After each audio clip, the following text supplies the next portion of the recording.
untuk melakukan pendidikan kesehatan mengenai kemoterapi pada kanker cervix.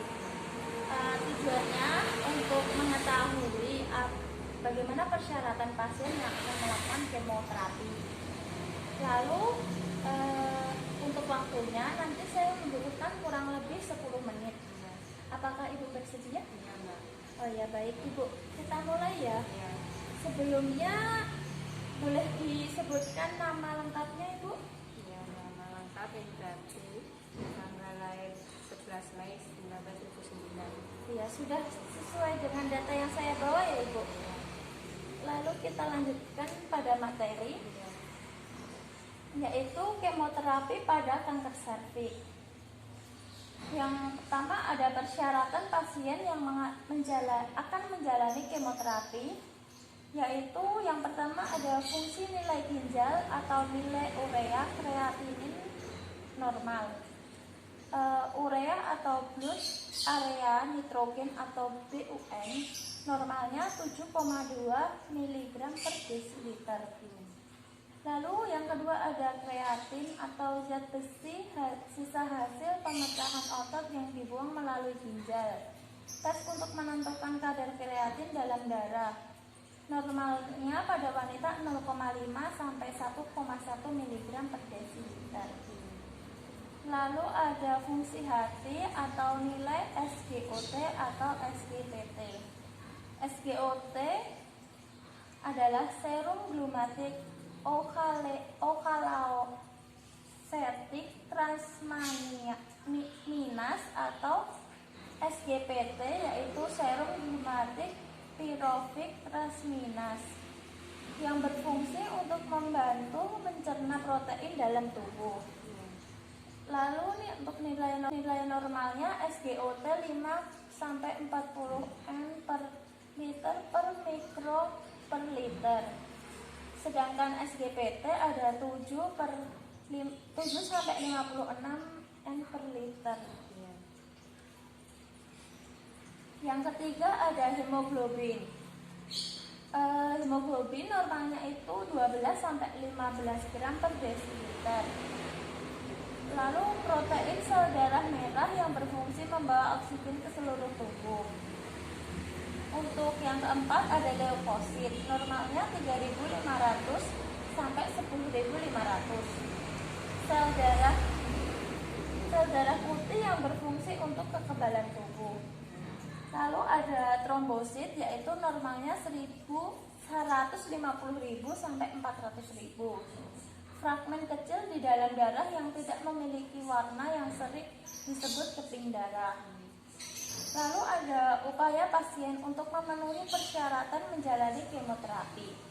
Nah, untuk yang pertama ada mengkonsumsi makanan tinggi kalori dan tinggi protein seperti ikan gabus atau kutuk. Lalu ada yang kedua mengkonsumsi makanan yang mengandung antioksidan atau buah dan sayur. Contohnya buah beri, stroberi, raspberry, cranberry. Di sini kan seringnya stroberi ya Ibu ya. Jadi banyak mengkonsumsi makanan ini buah beri seperti stroberi. Kandungan senyawa fitokimia atau zat lutein yang berfungsi mencegah pertumbuhan sel kanker. Lalu yang ketiga cukup istirahat. Tidur yang optimal guna mempercepat penyembuhan kanker.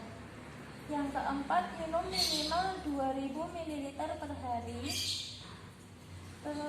membantu mengurangi dehidrasi pada tubuh dan kulit. Lalu untuk efek samping kemoterapi, yang pertama ada rambut rontok. Kemoterapi menargetkan semua sel yang dapat membelah dengan sangat cepat sehingga folikel rambut yang berfungsi menumbuhkan rambut juga akan menghancurkan sel-sel rambut. Yang kedua ada mual muntah, bahan kimia produk samping yang memicu mual dan muntah. Yang ketiga ada kulit kering, pengaruh obat kemoterapi, lingkungan dengan kelembaban rendah, pemakaian sabun antiseptik, ruangan ber-AC. Yang keempat hiperpigmentasi atau kehitaman. Obat seperti alkiatin, agen, dan antitumor, antibodi menyebabkan perubahan warna kulit jadi gelap. Yang kelima, ada nyeri kepala, stres dan tertekan, diagnosis kanker pada sebagian orang, kerusakan saraf karena kemoterapi. Lalu untuk upaya mengurangi efek sampingnya, ada yang pertama ada cuci rambut atau membersihkan rambut dan menyampaikan tubuh kembali setelah terapi dihentikan. Gunakan sampo dan kondisioner berbahan ringan yang bermanfaat untuk melembabkan kulit dan gunakan sisir yang bersinergi lembut. Lalu hindari penggunaan produk rambut yang berbahan kimia atau biasanya cat rambut. Yang kedua, menggunakan lotion tanpa kandungan alkohol. Gunakan lotion yang cocok dengan jenis kulit dan mengandung vitamin E untuk menambah kadar air pada kulit. Gunakan sunscreen dan aloe vera atau lidah buaya yang berfungsi untuk melembabkan kulit. Yang keempat, ada menganjurkan makan sedikit tapi sering, jenis yang tidak merangsang mual dan muntah. Konsumsi makanan yang mudah dicerna seperti cracker, roti kering, dan usahakan untuk mengunyah dengan perlahan. Hindari banyak minum ketika makan. Lalu yang keempat, mengkonsumsi buah dan sayur seperti buah jeruk, buah pisang, buah apel karena banyak mengandung vitamin B6, mangan, vitamin C, provitamin A, potasium, dan bermanfaat bagi pemulihan kanker. Lalu ada bayam, selada, buncis, kacang-kacangan, wortel dan yang mengandung vitamin A, B, D dan E, dan K, dan zat besi yang membantu sirkulasi yang baik dari oksigen dan darah. Bawang putih yang dipanggang atau langsung dikonsumsi dapat menghambat pertumbuhan beberapa sel kanker.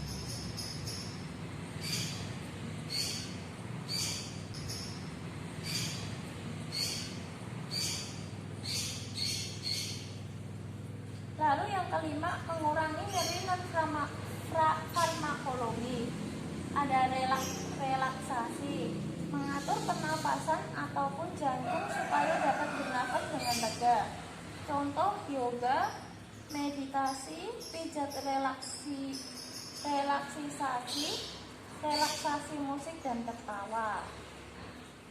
Lalu ada distraksi, memutuskan perhatian untuk menjauhi situasi yang tidak diinginkan dengan tujuan mengalihkan perhatian untuk mengurangi rasa cemas atau rasa nyaman. Contohnya melakukan hal yang disukai seperti menghafalkan ayat Al-Quran yang disebut. Lalu ada guided imagery, membayangkan sesuatu ya hal yang disukai, contoh di pantai, di taman, di pegunungan, dan di danau.